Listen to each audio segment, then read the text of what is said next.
मुंबई शहर को ऐसे ही माया नगरी नहीं कहा जाता। यह शहर अपनी माया से लोगों को बुलाता है। लोग कभी इसकी माया को समझ पाते हैं तो कभी इसकी माया को नहीं समझ पाते हैं। आज भी मुंबई शहर में लाखों लोग रोज संघर्ष करते हैं। कोई एक्टिंग के लिए संघर्ष कर रहा है तो कोई संगीत के लिए संघर्ष कर रहा है, कोई निर्देशन में संघर्ष कर रहा है तो कोई फिल्मों के निर्माण के लिए संघर्ष कर रहा है। लेकिन इसी शहर में बहुत सारे ऐसे संघर्ष हुए जिनकी दास्तान, जिनकी कहानियां इतिहास के पन्नों में और किताबों के पन्नों में बस सिमट कर रह गई। ना हम कभी उसे जानना चाहे, ना कभी हम उसे सुनना चाहे। आज हम आपको ऐसे ही एक अभिनेता की दास्तान सुनाएंगे जिसका आज जन्मदिन है। आज बात अभिनेता भारत भूषण की।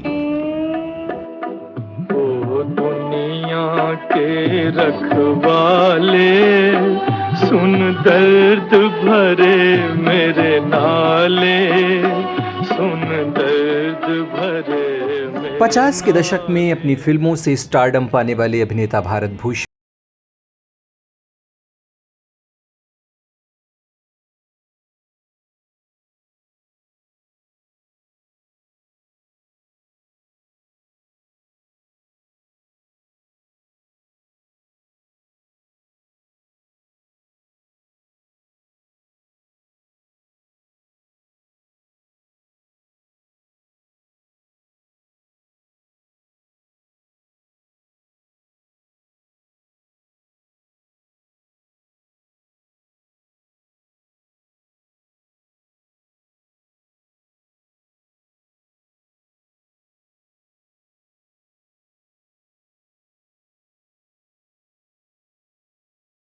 स्थान मेरठ।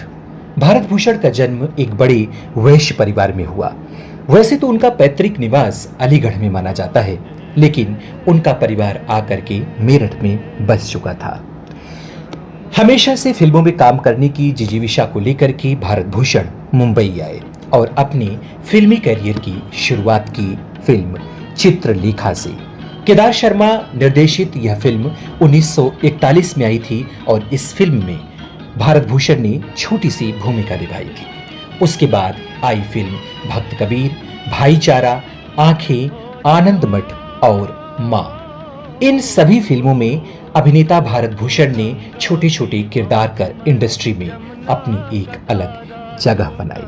फिर आया दौर विजय भट्ट की फिल्म बैजू बावरा का, जिससे रातों रात भारत भूषण और मीना कुमारी इंडस्ट्री के पर्दे पर छा गए। विजय भट्ट इस फिल्म के लिए पहले साइन कर रहे थे।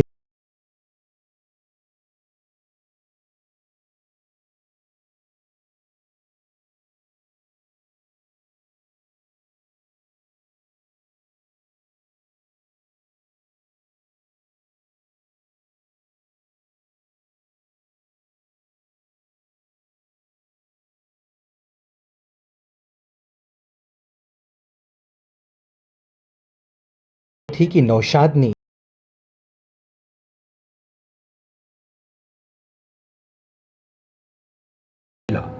एक ऐसा अभिनेता जो सिर्फ अभिनेता नहीं था बल्कि संगीत का बड़ा जानकार भी था। कभी वो तानसेन के रूप में दिखा तो कभी भक्त कबीर के रूप में, तो कभी मिर्जा गालिब के रूप में, तो कभी संगीत का बैजू बावरा। एक ऐसा अभिनेता जो कभी मधुबाला के साथ बरसात की रात में दिखा तो मीना कुमारी के साथ बैजू बावरा जैसी फिल्म में। लेकिन कैसे हुआ इस अभिनेता का उसी इंडस्ट्री में पतन? कैसे हुआ इस अभिनेता का कैरियर समाप्त? कैसे संघर्षों के साथ चलते यह अभिनेता मुख्य किरदार से चरित्र किरदार निभाने के लिए मजबूर हुआ? आज हम सुनाएंगे आपको ऐसे ही मशहूर अभिनेता भारत भूषण की कहानी। 1920 के आसपास की ये कहानी है। एक वैश्य परिवार में जन्म होता है अभिनेता भारत भूषण का। वैसे तो उनका पैतृक निवास अलीगढ़ में माना जाता है, लेकिन उनका जन्म मेरठ शहर में हुआ। फिल्म में काम करने की जिजीविषा को लेकर के भारत भूषण अपने परिवार से बगावत करके मुंबई चले आते हैं। काफी दिनों के संघर्ष करने के बाद, कुछ छोटी मोटी फिल्मों में काम पाने के बाद भारत भूषण को मिलता है 1951 में आई फिल्म बैजू बावरा में एक लीड रोल। सबसे पहली फिल्म थी उनकी चित्रलेखा। चित्रलेखा में उन्होंने एक छोटा सा किरदार निभाया था, लेकिन उनका जो करियर शुरू हुआ वो हुआ विजय भट्ट की फिल्म बैजू बावरा से। पहले विजय भट्ट इस फिल्म के लिए दिलीप कुमार और नरगिस को साइन कर रहे थे, लेकिन नौशाद के कहने पर कि किसी नए अभिनेता और नई अभिनेत्री का चेहरा इस फिल्म के लिए लिया जाए, ऐसा उनके कहने पर उन्होंने भारत भूषण और मीना कुमारी को इस फिल्म के लिए साइन किया। वो दौर था जब दिलीप कुमार और राज कपूर जैसे अभिनेता फिल्म इंडस्ट्री में जम चुके थे। उसमें अपनी जगह बनाना कितना कठिन था, यह आप समझ सकते हैं। भारत भूषण रातों रात इस फिल्म से चर्चा में आ गए। फिर चल पड़ा उनका फिल्मी सफर। उसके बाद मधुबाला के साथ आई उनकी फिल्म बरसात की रात। मिर्जा गालिब में वो दिखते हैं सुरैया के साथ। बहुत सारे अभिनेता अभिनेत्रियों के साथ उन्होंने 50 के दशक में बड़ा काम किया। कई सुपर डुपर हिट फिल्में देने के बाद भारत भूषण ने निर्णय किया कि अब वो फिल्म निर्माण में कदम रखेंगे। बतौर निर्माता जब भारत भूषण ने दूज का चांद फिल्म के निर्माण की बात सोची तो यह फिल्म बनी तो, लेकिन इस फिल्म ने उनको बड़े कर्जे में डाल दिया। कर्जा चुकाने के चक्कर में ही उनको अपना बंगला भी बेचना पड़ा। भारत भूषण की पहली पत्नी से उनके 2 बच्चे हुए थे, जिसमें उनकी छोटी बच्ची अपराजिता भूषण को आप सभी जानते होंगे। रामायण धारावाहिक में मंदोदरी का किरदार निभाने वाली अपराजिता भूषण। लेकिन दौर ये भारत भूषण का कैसे आया, कैसे उन्हें उसी इंडस्ट्री में रहकर चरित्र भूमिकाओं को निभाना पड़ा, कैसे उनका पूरा कैरियर इसी इंडस्ट्री में पतन की तरफ चला गया। जो अभिनेता कभी मुंबई और पुणे में एक बड़े बड़े बंगलों में रहता था, वो कैसे एक फ्लैट तक सीमित हो गया, उसे फ्लैट लेकर रहना पड़ा। भारत भूषण के जीवन को लेकर के और उनके संघर्ष को लेकर के और खास करके उनके इस मुफलिसी वाले जीवन को लेकर के बहुत सारी भ्रांतियां भी हैं, बहुत सारी ऐसी कहानियां हैं। लोग फैलाते हैं कि कभी वो बस स्टैंड पर खड़े होकर के टैक्सी का वेट किया करते थे, बस में ट्रेवल किया करते थे। हाँ, ये जरूर था कि उनके पास पैसों की कमी थी, उनके पास उस तरीके से लीड रोल नहीं मिलते थे कि उन्हें उतने पैसे मिल सकें। लेकिन उनकी बेटी अपराजिता भूषण बताती है कि पिताजी कभी निराश नहीं हुए, हमने कभी उनकी आंखों में आंसू नहीं देखा। वो जब तक थे अपनी लाइफ स्टाइल को बनाए रखने की कोशिश में हमेशा मेहनत करते थे। उनका सपना था कि उनके बच्चे अच्छी जिंदगी बिताएं। उन्होंने अपने बच्चों को अच्छी परवरिश दी, अच्छे संस्कार दिए, अच्छे स्कूलों में उनकी पढ़ाई कराई। भारत भूषण ने कभी जिंदगी में हार नहीं मानी। चरित्र रोल भी उन्होंने किया, चरित्र किरदारों को वो बड़ी खुशी से निभा लिया करते थे अपनी जिंदगी को चलाने के लिए। 27 जनवरी 1992 को इस अभिनेता ने हम सबके बीच से विदा ले लिया। इस अभिनेता के संघर्ष को एक तरीके से कहा जाए तो दबा दिया गया, लेकिन इस अभिनेता की संघर्ष की यात्रा को जब हम पढ़ेंगे, सुनेंगे, तो जरूर हमें एक मजबूती मिलेगी, खासकर उनको जो मुंबई जैसी माया नगरी में रहकर रोज संघर्ष कर रहे हैं, रोज संघर्षों में पल रहे हैं और अपने जीवन को एक नया मुकाम देने की कोशिश कर रहे हैं। आइए सुनते हैं अपराजिता भूषण को आज भारत भूषण की जन्मदिन पर क्या कुछ उन्होंने अपने पिता को याद करते हुए कहा है।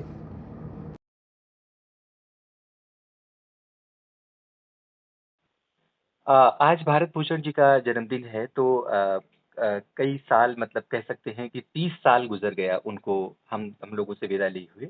जी। तो आज उनको किस तरीके से याद करती हैं? इंडस्ट्री में जिस तरीके से अभी काम चल रहा है, बहुत सारी चीज़ें हैं कि इंडस्ट्री में लोग संघर्ष कर रहे हैं। उनका संघर्ष और उनकी दास्तान को अगर कोई सुने, तो आज के लोगों को कैसे वो काम आ सकता है? कैसे उनकी कहानी को पढ़ कर के लोग मजबूत हो सकते हैं? मैं अपने पिताजी को इस तरह से याद करती हूँ कि उन्होंने जो अपने एक्टिंग करियर में किया था वो तो जरूर एक माइलस्टोन अचीव किया था।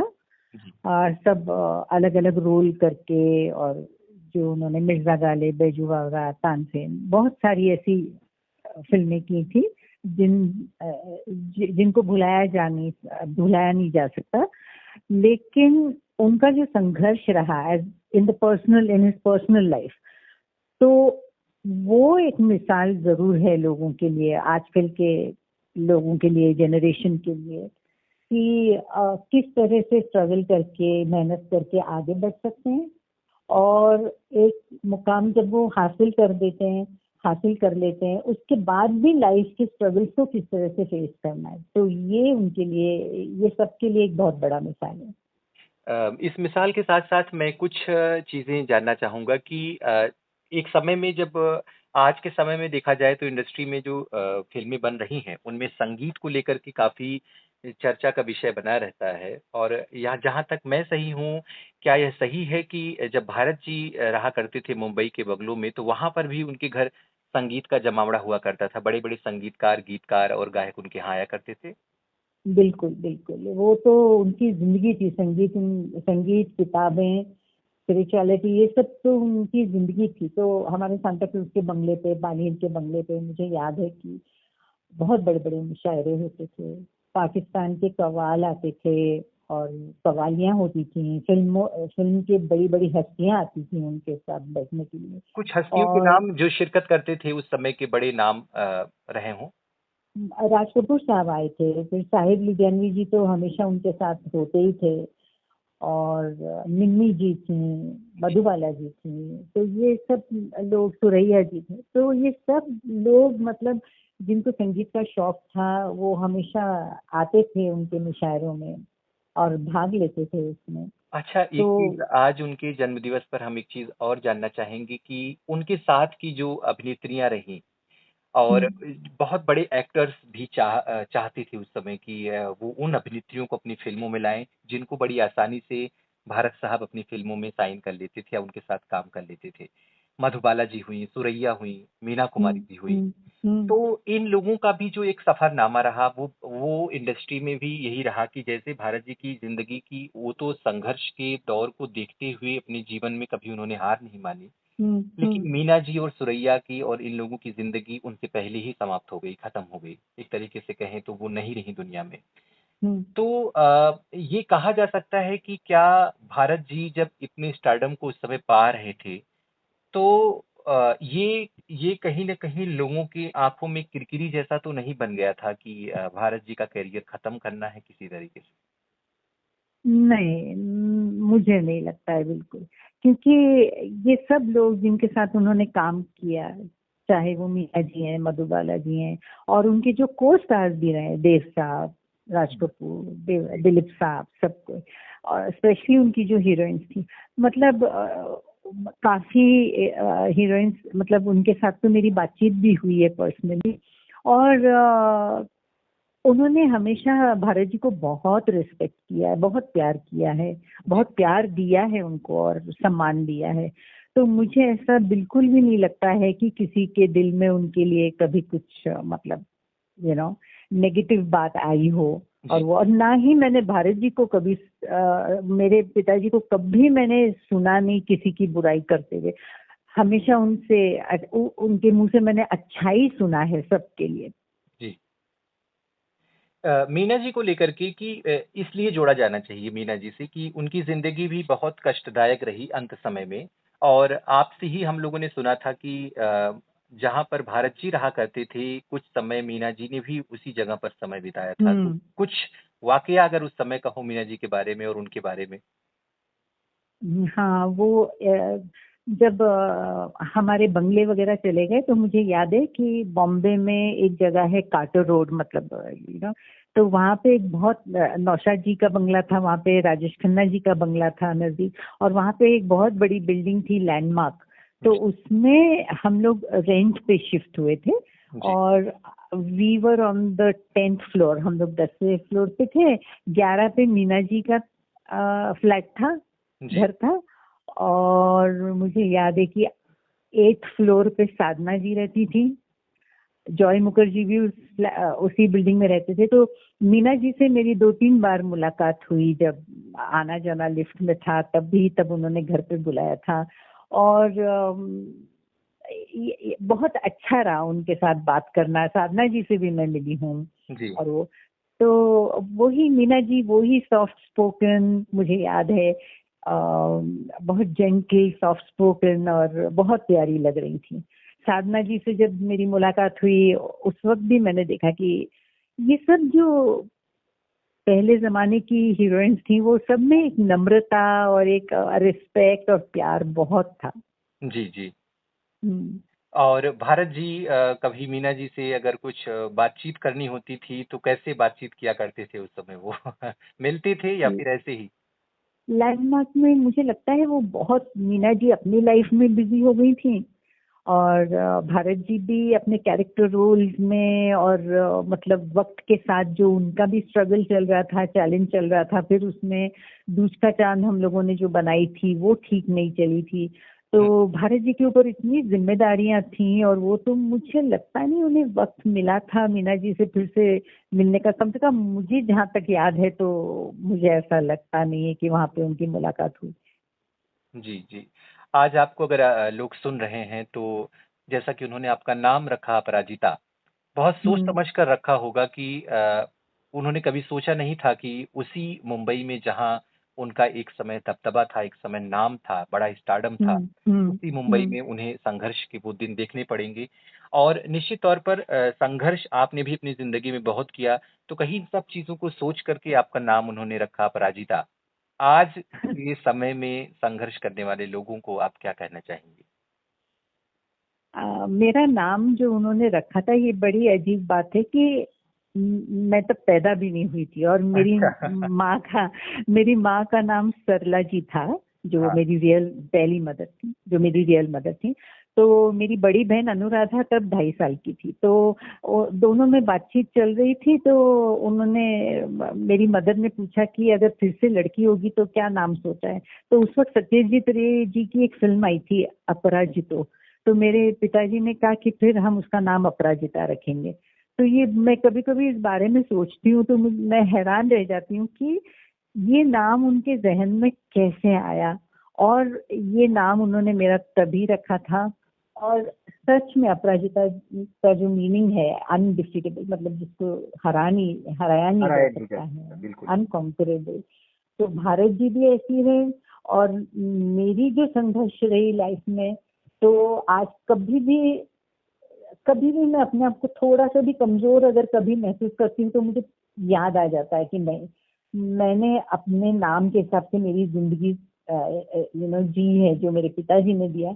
और ये बात मुझे हिम्मत देती है जी। कि जिंदगी में सबको हालात का सामना करना चाहिए और आगे बढ़ना चाहिए विथ स्ट्रेंथ।